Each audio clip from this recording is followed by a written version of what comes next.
is it like to go from CEO? What is it like to go from executive chef to CEO? What are the steps of scaling a restaurant recipe into a consumer packaged good and getting it on the shelves of retail stores? And why would you take your restaurant group from an LLC to a B Corp and to a C Corp? Well, today, Chef Thomas McNaughton of Flour and Water Hospitality Group in San Francisco joins us on the restaurant incubator, and he's going to answer those questions for us. Tom and I worked together back at Gary Danko 20 years ago.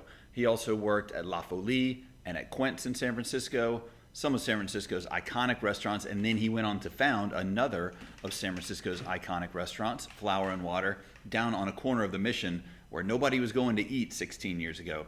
And since then, he and his partners have scaled Flour and Water into its own hospitality group with lots of outlets, lots of different concepts, CPG, and everything in between. Enjoy this conversation with Tom McNaughton of Flour and Water Hospitality Group. Stay humble, stay hungry.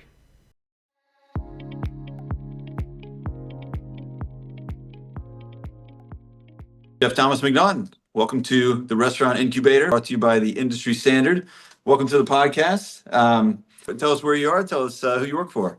Yeah, thanks for having me, Chef. So Thomas McNaughton from Flour and Water Hospitality Group. Our first restaurant was Flour and Water. Internally, we call it Flour and Water OG. It opened 16 years ago. And since then, it's been kind of a wild ride for those 16 years. And, now we have Flour and Water Penny Roma. We have Flour and Water Pasta Shop. We're partnered in a bar called Trick Dog in San Francisco. We have Flour and Water Pizzeria, which is a hub and spoke model. That pizzeria is the flagship large restaurant, glass and dough room commissary that then feeds smaller Flour and Water pizza shops. Okay. And we have a line of CPG or consumer packaged goods. So, okay, yeah, a lot of directions. I wanted to start in one of them that you didn't mention, and I did a little Strava stalking this morning. And I've been watching your Ironman career on and off for years, and I got bit by the triathlon bug a while ago, and have thankfully gotten it out of my system. But what attracted you to swimming, biking, and running in the first place? Because you don't look like the average chef, and you don't look like you do when we worked together back in 2004. Well, Chef, no one in 2004, no one said that I was chubby. No one told me. You're a husky. I was husky. I had thunder thighs. When I look at photos and I say, I just don't think I take photos very well. I think that the industry and the part of what drew me to the industry was feeling like I was joining a sports team and a pirate ship all at the same time. Mm-hmm. And, just the chaos of restaurants, the excess of not only, adrenaline and hours and all the after parties. I didn't realize for many years, especially being a great leader, a great partner, is about showing up as the best version of yourself. I think I really met a point where just all the 14, 16-hour days, all of the after parties, it caught up to me, Mm-hmm. I want to, I have two young girls now, and, I want to be a thriving dad. I want to be able to run and jump. And so, not unlike, certainly learning about my personality and having raging ADHD, and being able to hyper focus, the same thing happened with triathlons. And like once I'm interested in something, I want to understand all aspects of it.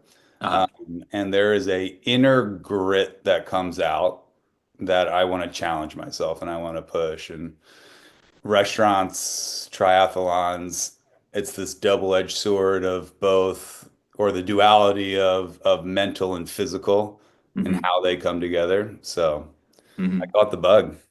Awesome. Very well put. Very well put. Well, thinking back on, what your path through the industry was like, you did hardcore French with Roland Passat at La Folie. Then when we worked together, you did iconic California French with Gary Danko at Restaurant Gary Danko. And then you went to work for Michael Tusk, iconic Italian, and it seems to me you've been going in the Italian direction ever since, deeper and deeper. So is there something particular about Italian cuisine or Italian, I don't know, lifestyle? Because I mean, I don't think you are from an Italian family, but is there something that keeps pulling you in that direction? Yeah, and now I'm just pigeonholed as the pasta guy. Um, I wanted a classic French training Uh-huh. background. I sent my resume to what I thought at the time, so this is 2003. I sent my resume to the high-end restaurants in the Bay Area. I Hmm. love the farm to kitchen connection. It was the farthest city away from Jersey at the time. Hmm. And Roland, I got a call back from a lot of HR departments, and Roland Hmm. was the only chef that called me back. Uh-huh. And such a thick French accent, Yeah. and the hairs in the back of my neck were standing up. I'm like, this is what I want. This is the calling. Yeah. Fast forward 6 months later, he's literally screaming and throwing wine bottles at me in the kitchen, and I have many amazing stories from it. But I wanted that classic French and somewhat extreme training. Yeah. And the more time that I spent in the Bay Area, the connection with Italian food and like the philosophy here, in raising and respecting, whether that's a whole cattle, pig, to treating a turnip, that has so much integrity behind it. I really love the food sensibility, and I think what really kind of pushed me over the edge, was traveling Hmm. and realizing, I was going down this route of fine dining, and I wanted the tortured artist dream, 12-seat restaurant, every single plate goes through my hands. When I went to Italy, it was like the first time where I felt like I got my hands dirty. Uh-huh. Like really like remove the tweezers and the plating spoons and like cooking food. And so very passionate about it. I think it's also very important, the historical aspect of food and really understanding an origin and where something comes from Hmm. allows and is like a gateway for creativity. If you skip the past, the history, the nuances of that, and you just try to be creative right off the bat, um, I think you're missing a step. And Yeah. so I love Italian food where, um, there's so much like respect and history behind it. And so Hmm. now I'm just the pizza and pasta guy. Pizza pasta guy. Yeah. What I heard an interview with Roland not too long ago, and he said that his maybe I wonder if this is what he said to you on the phone. He said that when I'm interviewing somebody for a position, I tell them I don't hire people. Either you want to work here or you don't. Was there something like that? He called me and said, so it was actually for an externship. Uh-huh. And for some reason at the time, I could not get lawfully registered with the Right. school for an Yeah. externship. So I Yeah. left school, and Ron said, you come out here and work for 2 weeks for free. And if we like you and you want to work here, we'll start paying you. I saw an ad on Craigslist for an apartment in the Tenderloin that wasn't even registered as an apartment. It was an old barber shop. Right. No pictures included. It was like Right. $500 a month. And I Yeah. packed up and I moved to San Francisco. And was just young and dumb enough to be able to have that experience. Hmm. And I worked for 2 weeks for free, and then he started paying me. Well, let's see, I heard David Steele, your partner in Flower and Water, one of your partners in Flower and Water, on a restaurant podcast a few weeks ago, and it was amazing to listen to him talk about the business side of things from a true fiduciary standpoint, as opposed to what I usually hear, and I think what one usually hears. And he described himself as being, lucky enough to have found a genius chef partner in you. So so a lot of the questions that I get from aspiring chefs are, how do I find investors? How do I connect with investors? How did y'all two come together? Um, Wait, what did he say about me? He said, genius. He said, I was lucky to find a genius chef partner. Wow. Yeah, Wow. described you. Yeah. Yeah, genius is a strong word, but he insisted on using it. So, Um, Yeah, I think that again, like even in my career, 16 years of the restaurant or 25 years in the Bay Area, I think that the restaurant scene has changed and it's evolved so much. You start to see chefs and organizations with multiple properties. And, I will always say part of, I think, a young chef's journey that is missing is really understanding the in and outs of a business outside of the culinary world, Mhm. And I was very, very lucky. I met Steele through a mutual friend. I was actually living and working in Italy at the time. And I came, the business plan for Flower and Water was maybe like half developed, and we were connected. And I would get on a payphone and we would talk for a couple hours, literally till I ran out of coins in the pocket. And we would start to develop and finish up the business plan. And Steele's financial and like advisory background played such an integral role in the evolution of my career.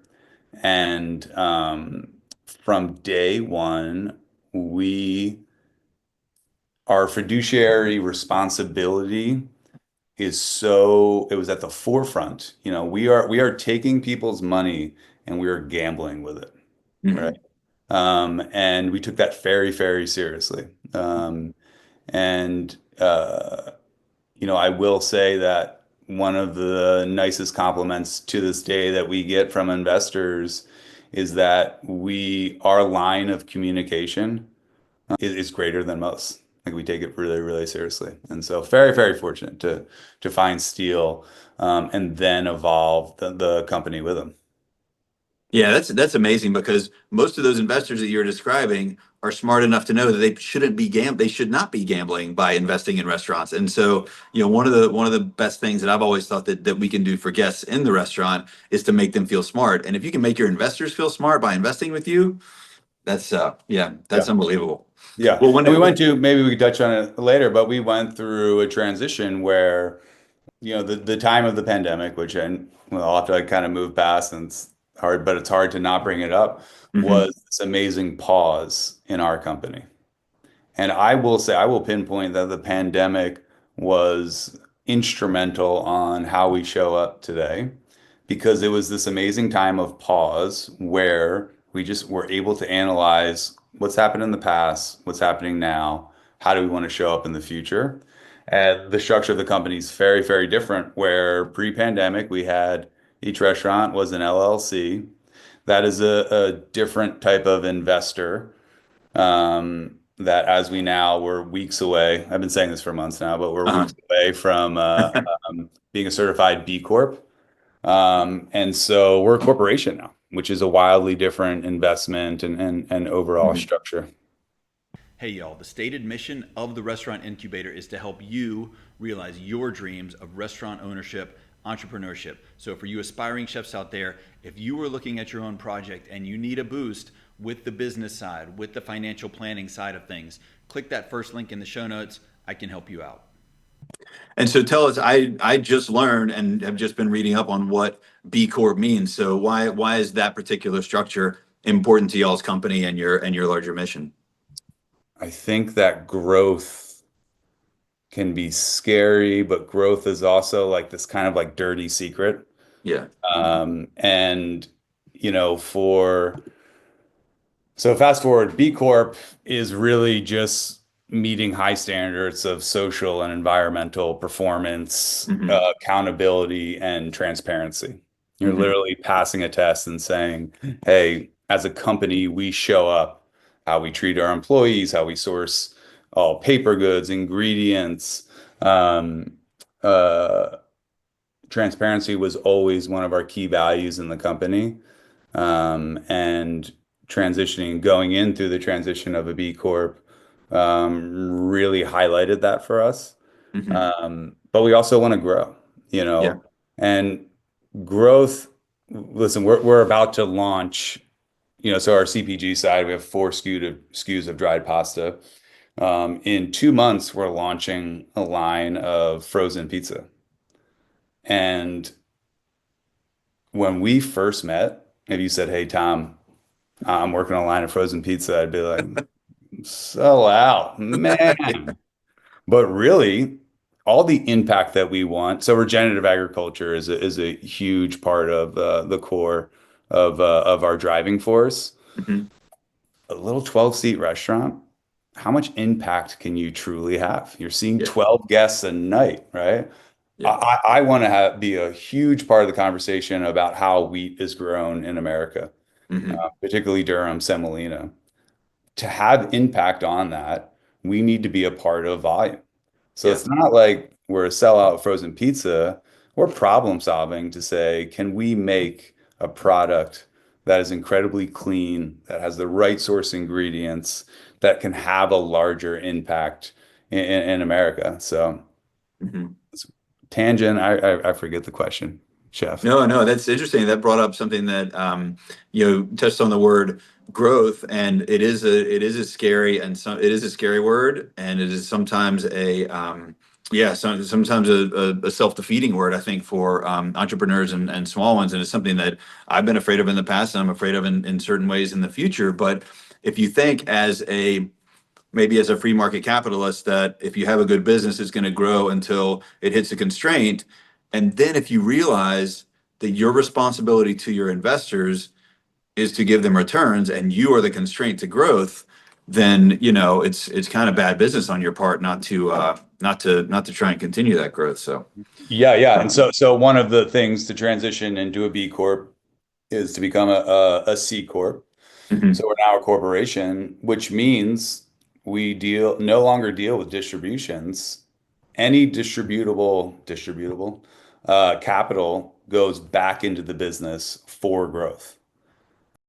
So Yeah, did you have to then convert everybody's capital percentage or something into shares? So so now all the partners own yeah. So shares? so so essentially, and we use technically we shouldn't use the word partners. We're Right. all shareholders. Right. Now you're We use shareholders. Yeah. it, we use it, in social circles, so it doesn't sound Uh-huh. like we're trying to be Apple or anything. Right. But yeah, no, we're all shareholders, Okay. Yeah, and that's wild. and I think, and you bring up David Steele. I think one of the things that he brought to the table very early on was being a people first company and surrounding ourselves with incredibly talented people and growing the pie so we can be partners for life, and making a company that can grow, that can fulfill dreams, aspirations, be inspiring to those partners or shareholders that we can have a seat at the table. Mhm. We started with three partners before we kind of transitioned to the C Corp. There was seven of us. Mhm. That round table, those seven people, those partners, to enter something like the pandemic, and to have that support, um, I don't think we would have made it through Mhm. if we didn't all have a seat at that round table, just to figure things out, So um, we deeply believe in a farm system Mhm. of employees. We want the dishwasher to one day be a part of that manager. That's like the mentality that we have to have. The Mhm. hungry line cook has to one day be the CDC. Have that mentality of like, how can we create this farm system to take these talented, inspiring people and to be able to elevate them and to teach them and to see them grow is the same way we thought it as a partnership. So. So that excitement, that commitment, that buy-in that you feel around that table of seven, how do you not only disseminate, and this is a tough question, not how do you disseminate the energy down to that line cook or to the dishwasher, or alternately, how do you show them the bigger picture so that they feel so that there's Great a so question. that, so that there's a straight line between the boardroom table and the dish pit? The only reason I feel like I'm qualified to answer this question is because I did it wrong for so many years. Meaning that as we grew, so there's a transition from one shop, um, the chaos of that one shop, the pirate ship, the energy, the adrenaline, and leadership in the trenches is radically different skill set than leading from afar. Mhm. All right. And it took, the my talent lied in being able to lead in the trenches. And as we grew, two shops, three shops, I fought what I deemed corporate culture for years. And I wanted each one to run like a little mom and pop shop. And it was more of a tortured artist perspective. Mhm. And then I realized, it doesn't matter what organization. So a very popular or successful restaurant or any company, every company to a certain extent struggles with communication. All right. So how do as you grow, how are we communicating? It's a lot different than the hard conversation at the end of the night or the lineup the day before. How do you take a vision, a goal?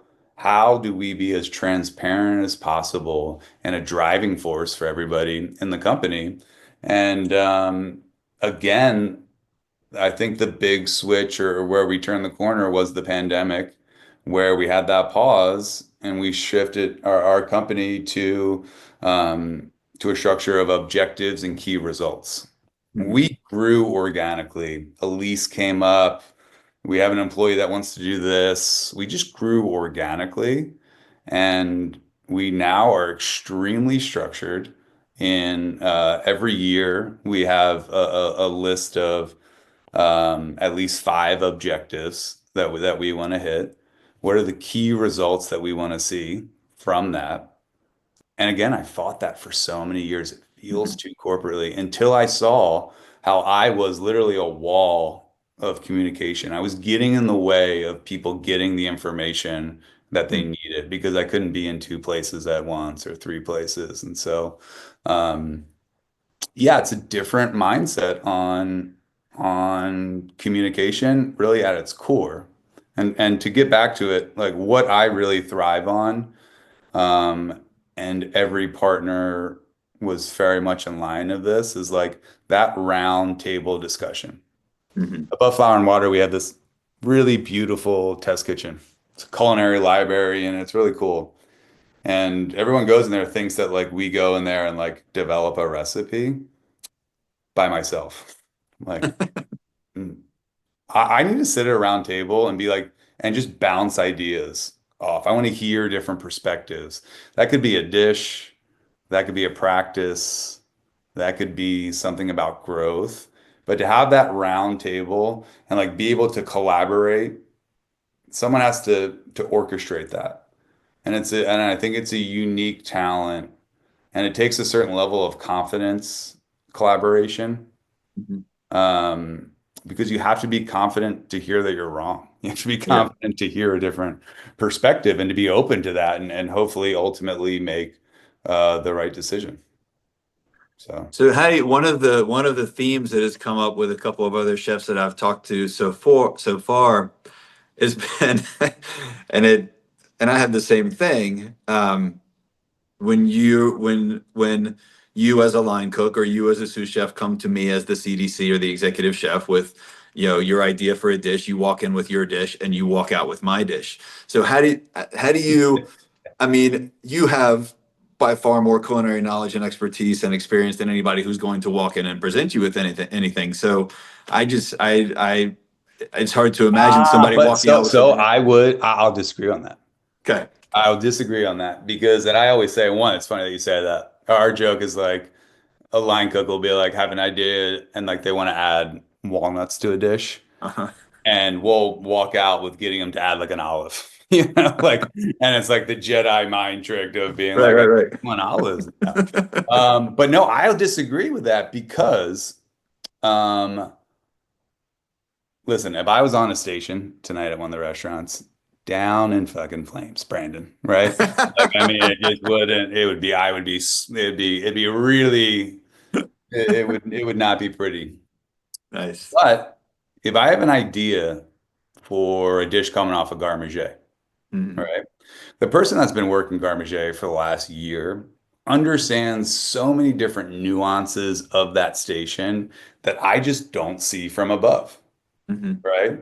And so we can come back together and he can kind of like, he or she can like hear it out in the addition. It's kind of going around that round table. There's a perspective that they're capable of bringing that's so different from mine. And I'd be like, no, that isn't possible. Like what? And so it takes that marriage on the ground floor, the boots in the ground floor, not only that garmager station, a CDC or a sous chef. I think I have like a genius idea. And they're like, listen, dude, this is why that's not going to work. I'm like, okay, you're right. Um, everybody needs censorship.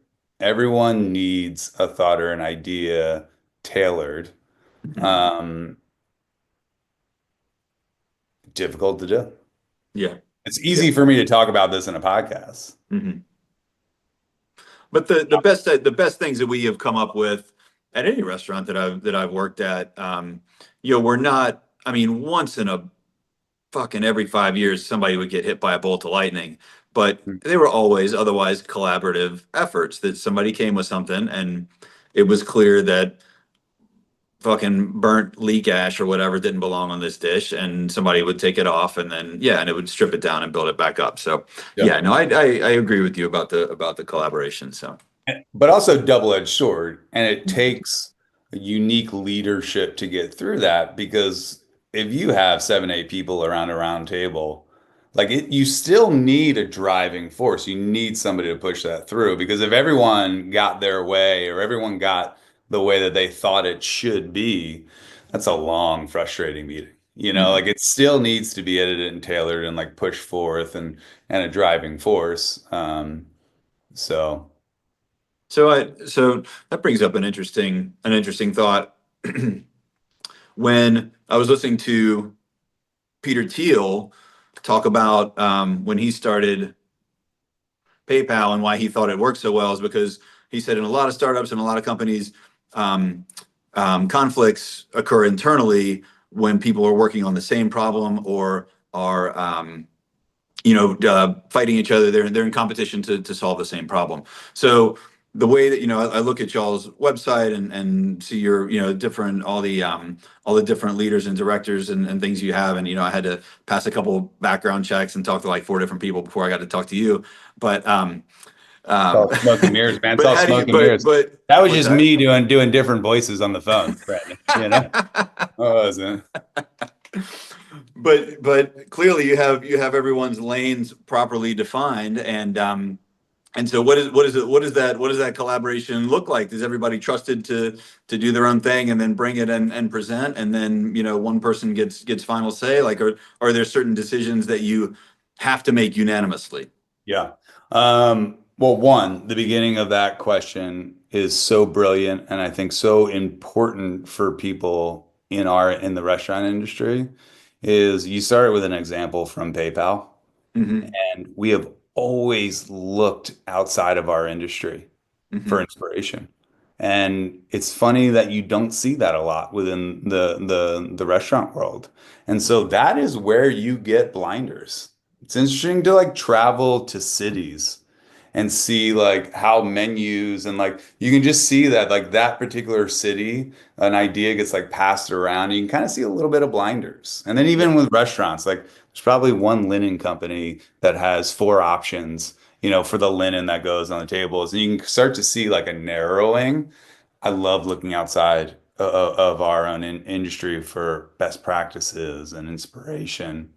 The evolution of what I talked about in kind of like fighting bigger culture, having our what we call our leadership team. And so it's kind of it's a director level and above. Um, it was an interesting exercise to give people control. Hmm. Hard. But you have a 4-man line in a restaurant. And if you're the chef expediting the front of that pass, imagine those four people go away and you're cooking each station each night. Fucking nightmare. Yeah. But you are orchestrating everybody, and that's the way that we have to look at it.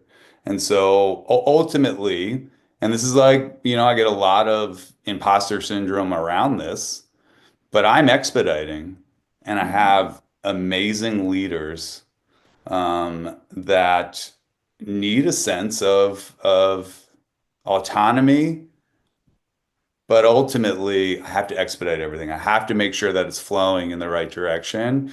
And like to really like sum up my job is giving people the tools that they need to succeed. Mhm. And that comes in many, many different forms, from like literally looking at a station being like, we need to revamp this. We need literally different tools on this station Mhm. to bigger thinking things of like, and so much of the growth. Um, it really gets me off to see talented people be talented. And I'm talking about a guy on a stage with acoustic guitar and it's just raw talent. Mhm. The same thing within the company. Like seeing people like really succeed and like um uh man, it's not a one-man show, you know? Yeah.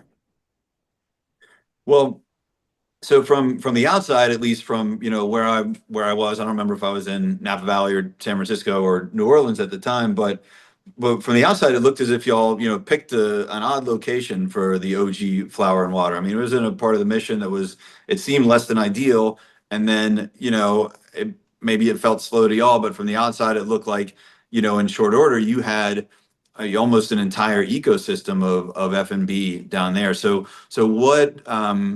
what promise did you see when y'all scouted that original location, and what are some must-haves that you look for in the upcoming locations, as you branch out into all different sorts of stores? Cheap rent. Ouch. Um, yeah, I always tell people like, you can be inspired by, we were very lucky.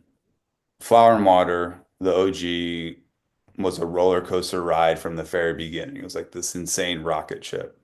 Why? I have theories, but it's very hard to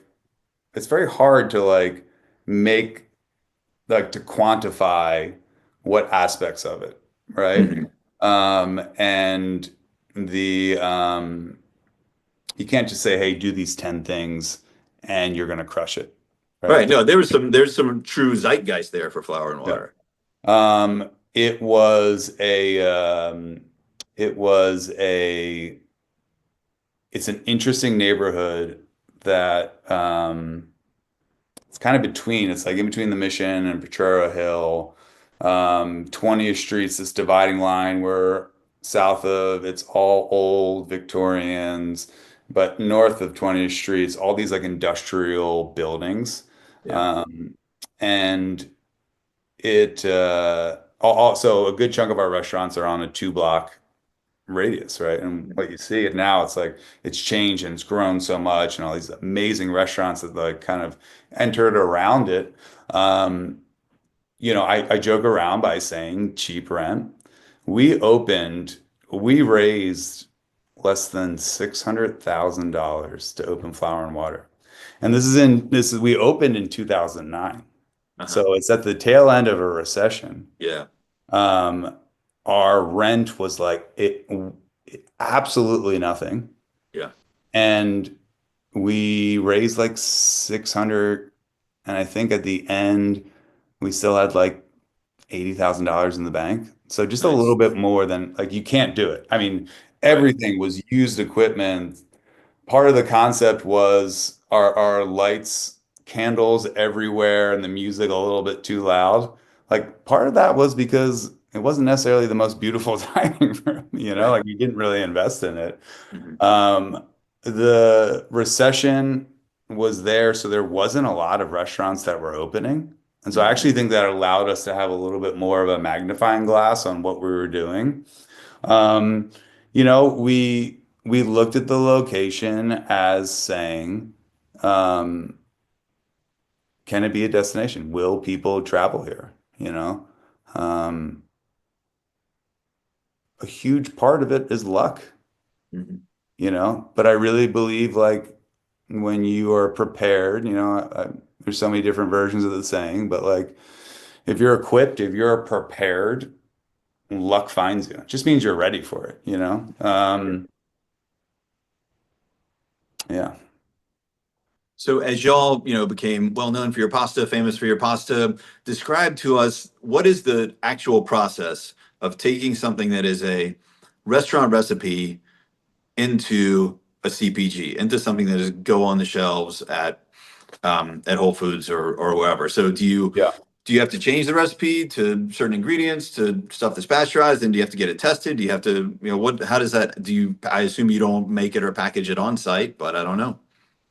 So we have so there's two models.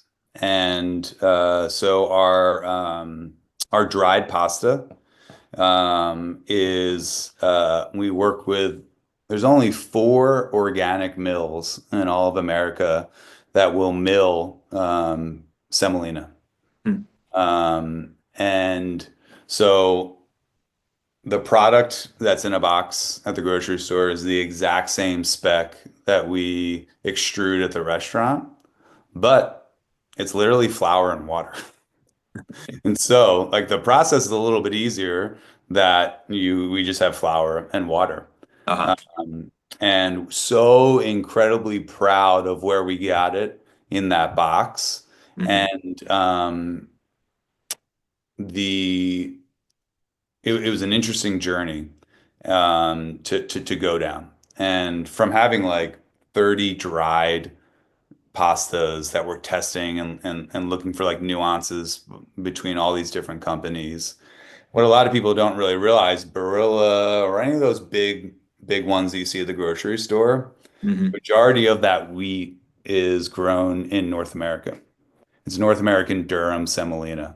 It's one of the best semolinas in the entire world.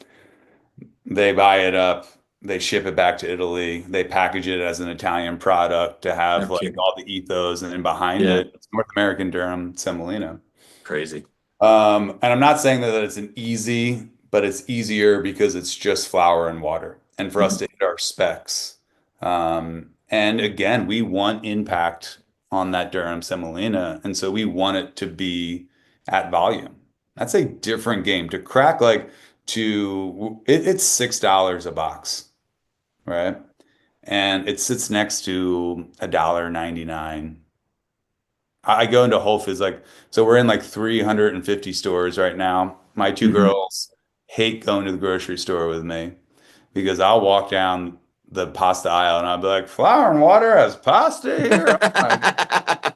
And I'll never forget it. Just launched $6 a box of pasta next to the $1.99 guys, and there was this like soccer dad, and he like went in for spaghetti, and I was like, oh man, Fire and Water has spaghetti too, and I was like, did you ever try that? And he turns around and goes, $6 a box? No fucking way, and walked off. Your And my pictures on the daughters were box, like, though, right? People don't connect quality with dried ingredients, Yeah. right? And dried pasta, semolina based, and this is weird as a chef to say this, it's not about the nuance of flavor. It's 100% about texture. Hmm. And so one of the big learning experiences for us to go to a co-packer was we use bronze dies at the restaurant, right? Hmm. Bronze die is a really, really porous metal. So when you extrude just flour and water and it goes through that metal, it imparts an insane amount of texture on the outside of it. If you hold our spaghetti next to your typical Barilla, Barilla is incredibly, incredibly smooth. We have all this texture. 100% of all the pastas that flour and water, we cook about 80% of the way in the pasta water and we're finishing in the pan. Hmm. We want that sauce, whatever it is, a broth, tomato, a braise. We want it to adhere as much as it possibly can to the outside of that pasta to create harmony like in that dish. And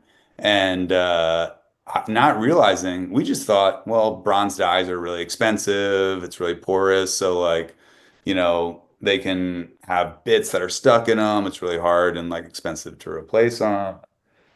It's not about, it's about packing lines.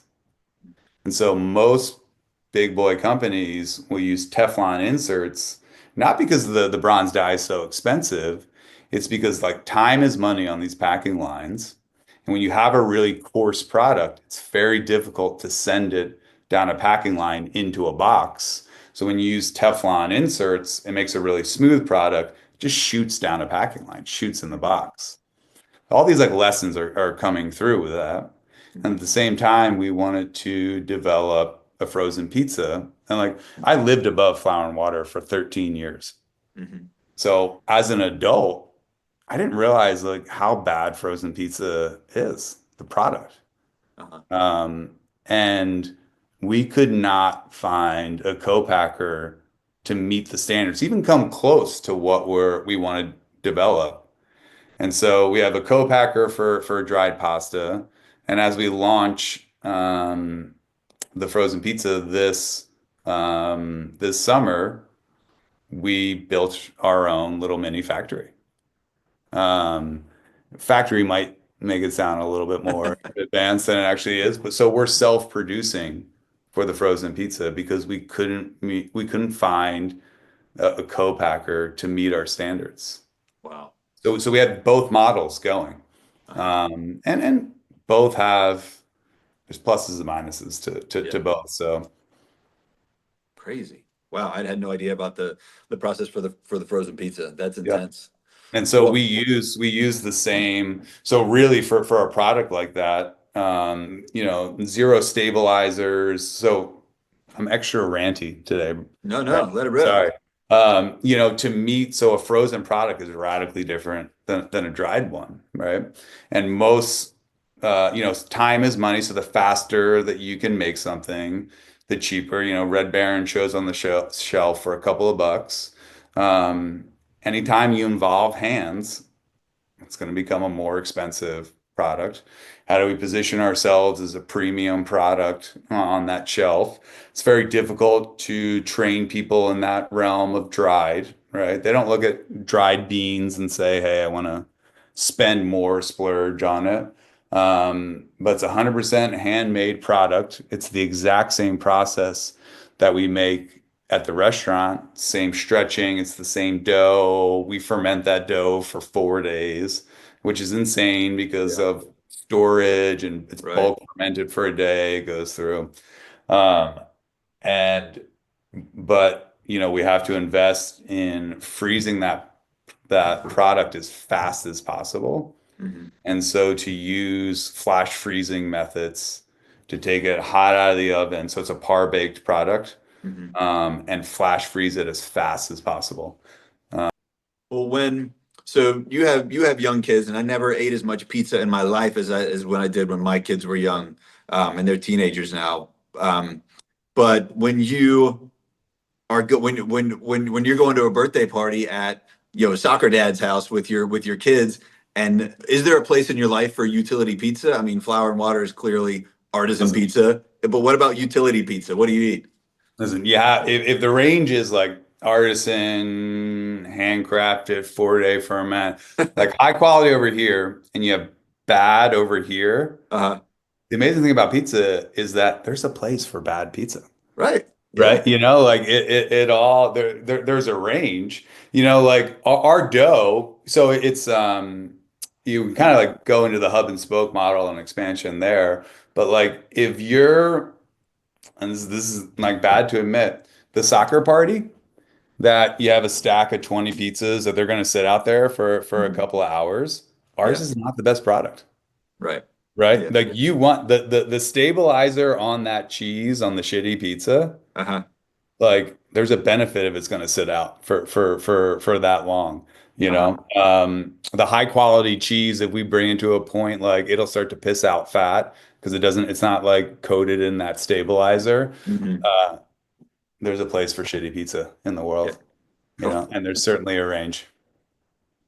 Well, when you think about I want to ask about the larger restaurant scene in San Francisco. I mean, I'm not even very familiar with it anymore, but whether you think it is, rising, falling, or maintaining. But I also wanted to ask about the Mission in particular. There's so many stalwarts down there, Tartine, Delfina, you guys, obviously the original Slanted Door has come and gone, but what is the restaurant scene like in the Mission now, and then what about San Francisco as a whole, in your opinion? Yeah, I can't stand like blanket statements. And we hear about like, the restaurant scene isn't what it's like to, Uh-huh. uh, or any sort of like blanket statement, because myself as a operator, as a chef, my perspective is so wildly different than Hmm. it was 15 years ago. Um, San Francisco is an interesting place because there was so much rhetoric about the city, like, falling apart. Hmm. And at least in like my circle or my perspective, you're hearing like something on the news or Instagram, and you're like sitting in this ridiculously beautiful park where like, all these like businesses are thriving around it. And we're like, Uh-huh. this San Well, Francisco? and you're looking at the copy of the New Yorker, and there's a photo of like tents with like smoke coming out of them and shit Yeah, like that. yeah, So yeah, it's yeah. a different. And it's like, is it this San Francisco that they're talking about? Um, I think that San Francisco, I mean, in my opinion, has never been better, Yeah. right? And I think that like it also has a lot to do with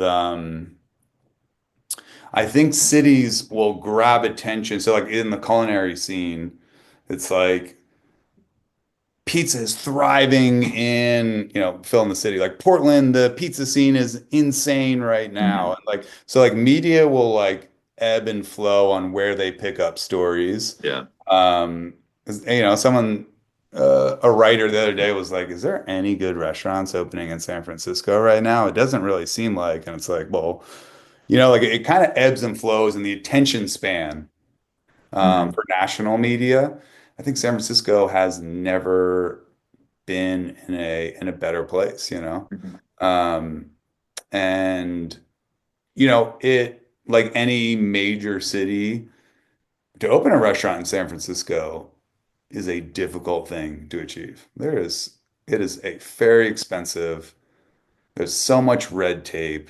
Hmm. There's getting permits to go through. Like, it's not easy to do, but I think that the culinary scene is certainly thriving. And it's also like, I will say that the Bay Area lives in a certain economic bubble, Hmm. right? And it's like kind of one of the last major cities to feel any sort of um, nuance from, call it, difficult economic times. So, Well, that was fantastic, Chef. I really appreciate all your insights. yeah, Um, where can listeners find you on the social networks, attention networks, websites? Where should they look for you? I think the coolest thing about the internet is that URLs no longer matter, and so Flower and Water Hospitality Group, Google it, and AI will tell you all the different social channels. And but yeah, Flower and Water Hospitality Group. All right. One last question. Do you prefer the title CEO or chef these days? Oh, I'm so embarrassed. I rarely will I introduce myself as the CEO of the company. Uh-huh. Just so talk about imposter syndrome. I'm part of Right. IPO, and it's basically a collection of CEOs. I'm like, oh, I got imposter syndrome there. Yeah. Brandon, this will be the first podcast I ever admit this. I don't want to be a chef when I grow up. I just I've been don't want saying to that be a for chef. 20 years. That's Yeah. awesome. The same things that drew me into being a chef like the creative aspects of it, the leadership, building something from the ground up exists even on a greater level for me of leading the company and being a CEO. And same thing. I also want to put my kids to bed and wake up with them in the morning. Yeah. Yeah. Doesn't always happen with being a chef. So, do I prefer being called a chef? I actually have everyone in the company calls me chef, Mhm.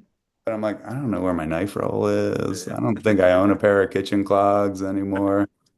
It's the most difficult question you've asked this entire podcast. Well, I appreciate it. So you ended on a very inspirational note with both wanting to put your kids to bed at night and also to build something and to lead from the ground up. So really appreciate your time today, Chef. Thanks Yeah, so much. awesome. It was so great to connect again. Yeah, you too. Take care. Bye.